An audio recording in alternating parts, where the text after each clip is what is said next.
घर का बंटवारा कौन करवाता है?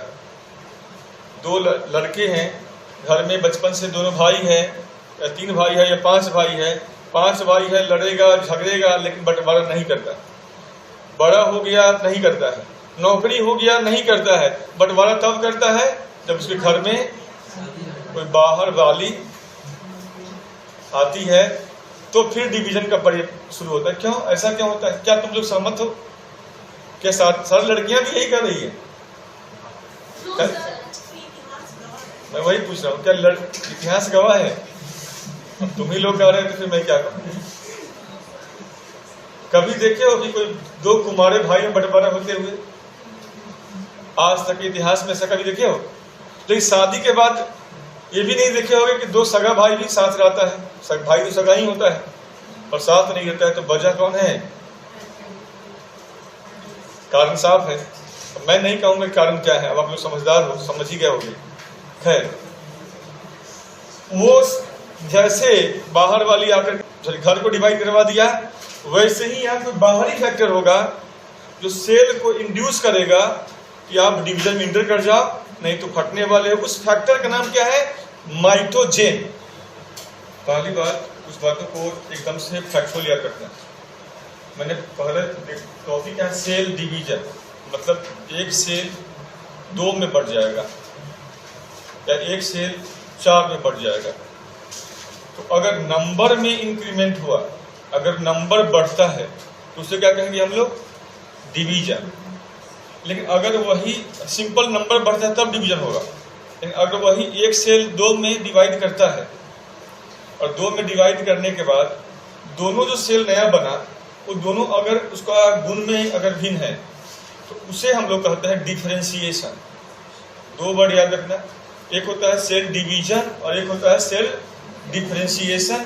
डिवीजन का मतलब हुआ इंक्रीज इन नंबर और डिफरेंशिएशन का मतलब हुआ इंक्रीज इन क्वालिटी। एक क्वालिटेटिव चेंज है और एक क्वांटिटेटिव चेंज है। मतलब संख्या सिंपली अगर 1 से 2 हो गया तो क्या हो जाएगा? वो डिवीजन। और अगर जो नया सेल 2 बना एक पुराने सेल से, तो वो जो नया 2 है और गुण में अंतर है, उसे क्या कहेंगे हम लोग? Cell differentiation. हमारे शरीर का क्या सारा सेल डिवाइड करता है? इसको भी याद रखना, हमारे शरीर का सारा सेल डिवाइड नहीं करता है। जैसे हमारा न्यूरॉन सेल से, तो जन्म के बाद न्यूरॉन सेल डिवाइड नहीं करता है। ठीक है, तो इसको याद रखना। Neuron cell are the, write down, neuron cell are the cells, neuron cells are the cells which not divide after birth. Neuron cell वह सेल है जो व्यक्ति के जन्म के बाद डिवाइड नहीं करता। जनरली सेल डिवीजन कितने टाइप का होता है? अगर हम ये देखें तो सेल डिवीजन को हम लोग कैटेगराइज करते हैं। मैंने अभी कहा सेल डिवीजन को हम लोग अगर यहाँ पे बताए तुमको, क्वेश्चन बनता है कि सेल डिवाइड करता क्यों? पहले तो ये सवाल बन जाता है, why cell divide, why cell divide. दूसरा बन जाता है when cell divide, when cell divide. ठीक है। और थर्ड है कि which factor are responsible for cell division? Which factor are responsible for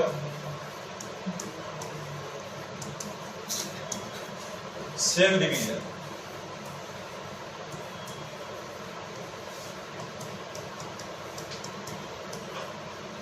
पहले ये हमको इसका इस सवाल का आंसर तो याद रखना। वाई सेल जब डिवाइड की बात आएगा, सेल क्यों डिवाइड करता है? सिंपल क्या होगा? फॉर ग्रोथ एंड डेवलपमेंट और for continuity of species cell divide करता है। हमारे शरीर के वृद्धि और विकास के लिए सेल डिवाइड करता है और हमारे प्रजातीयता को कायम रखने के लिए कि हर एक जो स्पीशीज है उसका अपना जो अगला जो सक्सेसिव पीढ़ी होगा वो आए, और इसलिए भी सेल डिवाइड करता है। ठीक है। अब क्वेश्चन बनता है कि when cell divide, cell divide कब करता है? तो सेल डिवाइड तब करेगा, जैसे मान लो यहाँ पे हमने कहा ये एक सेल है और इस सेल के अंदर यहाँ पर न्यूक्लियस है। ये न्यूक्लियस के अंदर का जो मटेरियल है क्या कहते हैं हम लोग हैं, बताओ आप लोग? न्यूक्लियोप्लाज्म। और न्यूक्लियस के बाहर का जो मटेरियल होगा उसे हम लोग क्या कहेंगे? इसके बाहर का मटेरियल क्या है? ये साइटोप्लाज्म है। तो जब साइटोप्लाज्म और न्यूक्लियोप्लाज्म का जो रेशियो होता है, अनुपात जो होता है, जब ये अनुपात कहते हैं कि इसका हमेशा कहते हैं ये एक बैलेंस में होता है। मतलब इसको अगर हम लोग कहें ये है साइटोप्लाज्मिक वॉल्यूम और ये है न्यूक्लियोप्लाज्मिक वॉल्यूम, मतलब सिंपल सी बात में समझ लो इसके अंदर भी क्या भरा हुआ है? पानी भरा हुआ है। और बाहर भी क्या भरा हुआ है? सेल के पानी भरा हुआ है। तो जब ये पानी इस पे दबाव लगाएगा और ये पानी इस पे दबाव लगाएगा तो क्या होगा? ये फट जाएगा ये, ठीक है, क्योंकि इसके अंदर ग्रोथ जब डेवलपमेंट होगा तो इसका आकार बढ़ेगा। जैसे खाना खाते हो तो खाना है पेट में समाने का जगह है ना, और तुमको खाना खाना है आधा केजी, और तुम आधा केजी खाने के बाद 1 दर्जन केले भी खाओ, 6 गिलास दूध भी पी लो तो पेट तो फट जाएगा। पेट फटे नहीं, ये सेल फटे नहीं, तो जरूरी क्या है? सेल डिवाइड कर जाए। तो हम लोग ये भी कह सकते हैं कि in order to maintain their structural and functional integrity cell enters in division, एक ये भी कारण हो सकता है। अब है माने अपने संरचना और कार्य को बरकरार रखने के लिए सेल विभाजन में प्रवेश कर जाता है, इतना याद रखना। अब यहां पे एक बात और याद रखो, कौन सा फैक्टर है जो सेल को मजबूर करता है कि डिवाइड करे? तो वो फैक्टर कहलाता है माइटोजेन। जैसे घर का बंटवारा कौन करवाता है? 2 लड़के हैं घर में, बचपन से दोनों भाई हैं, या 3 भाई है या 5 भाई है। 5 भाई है, लड़ेगा झगड़ेगा लेकिन बंटवारा नहीं करता। बड़ा हो गया नहीं करता है, नौकरी हो गया नहीं करता है, बंटवारा तब करता है जब उसके घर में कोई बाहर वाली आती है, तो फिर डिवीजन का प्रयोग शुरू होता है। क्यों ऐसा क्यों होता है? क्या तुम लोग सहमत हो? क्या सारी लड़कियां भी यही कर रही है? मैं वही पूछ रहा हूँ, क्या इतिहास गवाह है? तुम ही लोग कह रहे हैं तो फिर मैं क्या कहूँ?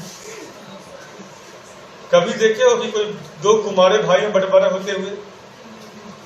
आज तक इतिहास में ऐसा कभी देखे हो? लेकिन शादी के बाद ये भी नहीं देखे होगे कि 2 सगा भाई भी साथ रहता है। भाई तो सगा ही होता है और साथ नहीं रहता है, तो वजह कौन है? कारण साफ है। मैं नहीं कहूंगा कारण क्या है, अब आप लोग समझदार हो, समझ ही गए होंगे। खैर, वो जैसे बाहर वाली आकर के सेल को डिवाइड करवा दिया, घर को डिवाइड करवा दिया, वैसे ही यहाँ कोई बाहरी फैक्टर होगा जो सेल को इंड्यूस करेगा कि आप डिवीजन में इंटर कर जाओ, नहीं तो फटने वाले हो। उस फैक्टर का नाम क्या है? माइटोजेन। क्या कहते हैं उसको? फैक्टर रिस्पॉन्सिबल कौन है? माइटोजेन। सो माइटोजेन ही होगा, मतलब कोई भी एजेंट जो माइटोसिस को या डिवीजन को, सेल को विभाजन को, ठीक है, या सेल को विभाजित करने के लिए मजबूर करता है, उस फैक्टर को हम लोग कहते हैं माइटोजेन। और यही है जो सेल को बार बार इनिशिएट करेगा, कोई इंटर इन डिवीजन, और मजबूरी में क्या होगा? सेल डिवाइड कर जाएगा। इतना बात आप लोग के यहाँ पे याद रखना, ठीक है? चलो नेक्स्ट बात बताऊं, ये लिख लिया, आगे बताएं। तो आगे आप types of cell division. So next में heading types of cell division.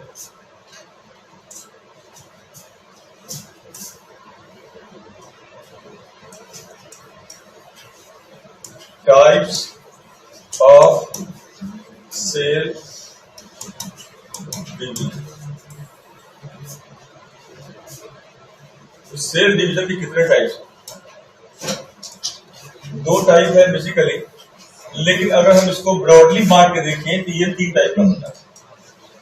एक होता है एमाइटोसिस, ये किसमें होता है? जनरली सिंगल सेल ऑर्गेनिज्म में होगा, एक सेल वाले में होता है जनरली। दूसरा होता है माइटोसिस, और तीसरा होता है मियोसिस। तो माइटोसिस ये किसमें होगा डिवीजन?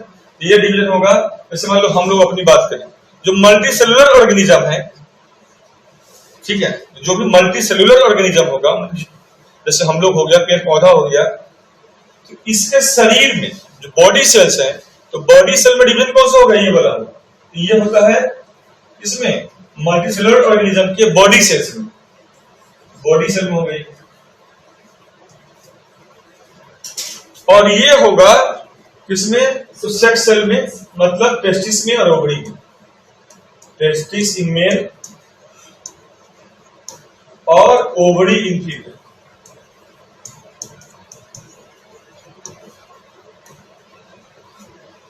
तो टेस्ट, ठीक है, तो याद रखना इस बात को कि ये माइटोसिस किसमें हो रहा है कि ये होगा सिंगल सेल ऑर्गेनिज्म जनरली। जैसे मान लो यहां पे हमने कहा बैक्टीरिया हो गया ये,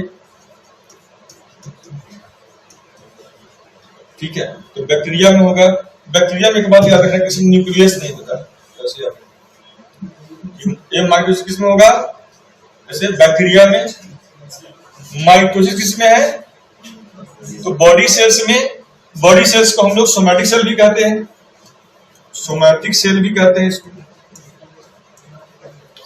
और ये किसमें हो रहा है? ये टेस्टिस या ओवरी में। इसे ही हम लोग सेक्स सेल या जर्म सेल भी कहते हैं।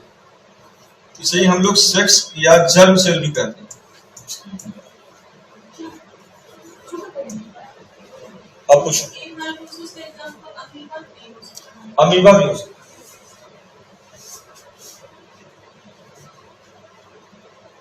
है। मैंने क्या बताया था कि ये माइटोसिस किसमें होगा?